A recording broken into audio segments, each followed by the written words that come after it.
भोंदूबाबा अशोक खरातची सलग 10व्या दिवशी SIT कडनं चौकशी सुरू आहे। गेल्या जवळपास 8-8.5 तासांपासून ही चौकशी केली जाते आणि ही चौकशी आज रात्री उशिरापर्यंत सुद्धा सुरू राहू शकते।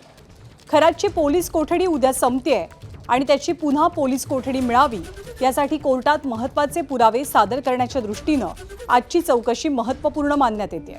आज पुन्हा खरातच्या ओकस कार्यालयात सुद्धा चौकशी झाली।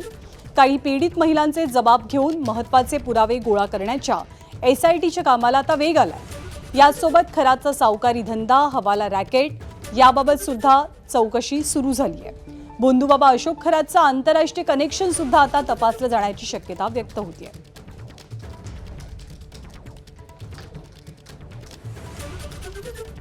तर या भोंदू अशोक खरातनं फक्त अंधश्रद्धेचा बाजारच मांडला नाही, तर लैंगिक शोषणाच्या माध्यमातून अनेक महिलांचं आयुष्य उद्ध्वस्त केलं। पण हा बोगस खरात इतक्यावरतीच थांबला नाही, तर सावकारी व्यवसायात सुद्धा आपलं मोठं जाळं त्यानं निर्माण केल्याची सूत्रांची माहिती आहे। पण त्याच्या सावकारी व्यवहारांची कोणतीही अधिकृत नोंद मिळाली नसल्याचं कळतंय। खरात हे सगळे व्यवहार पूर्णपणे बेकायदेशीर पद्धतीनं चालवत असल्याची माहिती आहे। उसने दिलेले पैसे परत करण्यास जर कोणी विलंब केला तर तो त्या व्यक्तीवरती विविध मार्गांनी दबाव आणत असल्याची माहिती मिळते। इतकंच नाही तर या सावकारी व्यवसायात काही बडे राजकारणी, अधिकारी वर्गाचा सहभाग असल्याचा संशय आहे। खरातचे काही बडे भक्त त्यांचा काळा पैसा सावकारीसाठी पुरवायचे असाही संशय आता व्यक्त होऊ लागलाय। आणि हा भोंदूबाबा अशोक खरात केवळ सावकारी करून लोकांना लुबाडत होता असं नाही, तर खरात हवाला रॅकेट चालवत असल्याची सूत्रांची माहिती आहे। परदेशात पैसा पाठवण्यासाठी तो या हवाला रॅकेटचा वापर करत असल्याचं कळतंय। SITच्या हाती या संदर्भात ते काही ठोस पुरावे आल्याची माहिती मिळते। दुबईपर्यंत त्याची पैशांची देवाणघेवाण सुरू होती। खरातचे अनेक बडे भक्त आणि अधिकारी त्याला कामात मदत करत होते अशी सुद्धा कुणकुण आहे। त्यामुळे हा आर्थिक गुन्हा आंतरराष्ट्रीय स्तरापर्यंत पोहोचण्याची शक्यता आहे।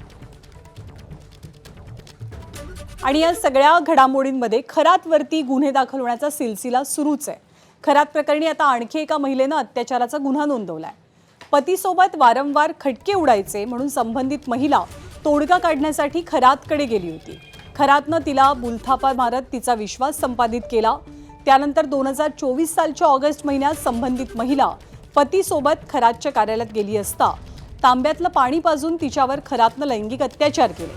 मग डिसेंबर महिन्यापर्यंत खरातनं तिच्यावरती 4दा अत्याचार केल्याचं कळतंय। या प्रकरणाची बतावणी केली तर तिच्या मुलांना मारण्यासोबतच तिचं आयुष्य उद्ध्वस्त करण्याची धमकी खरातनं दिली असं तक्रारीत या महिलेनं नमूद केलंय।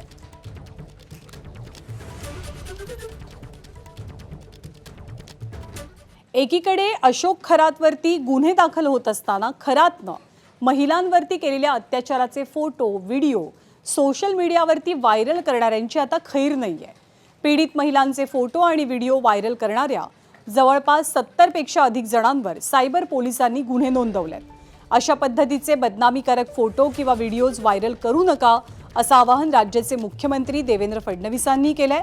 आणि पोलिसांची कारवाई या प्रकरणी तीव्र झाल्यामुळे या प्रकारांना लवकरच आळा बसण्याची शक्यता व्यक्त होतीये।